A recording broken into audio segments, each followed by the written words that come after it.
Amen. Ni Cherry at sa ating pong lahat. Ang sabi po ng ating Panginoon is very simple.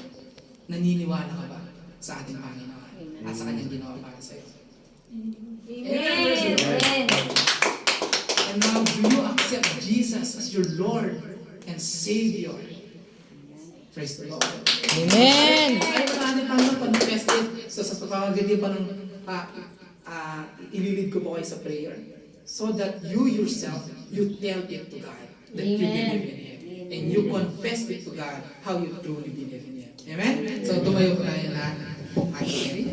Sundan niyo lang po yung panalangin nito. Amen? Panginoon, maraming salamat Maraming salamat sa iyong salita na aking Sa iyong salita. Napag-alaman ko po napag-alaman ko na ako isang makasalanan Ako po isang makasalanan. at nangangailangan ng iyong pagpapatawad.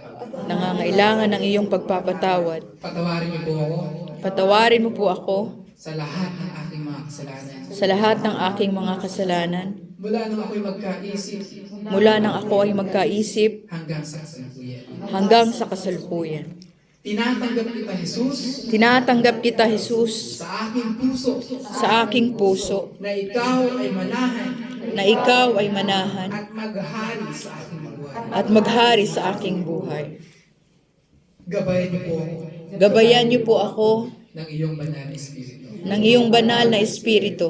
Salamat, Panginoon, Salamat sa Panginoon sa pagkakasulat sa pagkakasulat ng aking pangalan ng aking pangalan sa aklat ng buhay sa aklat ng buhay sa iyong kaharian. sa iyong kaharian. Sa iyo po ang pinakamataas na papuri at pasasalamat. Sa iyo po ang pinakamataas na papuri at pasasalamat. In Jesus' name, In Jesus' name, Amen. Amen. Lord, ngayon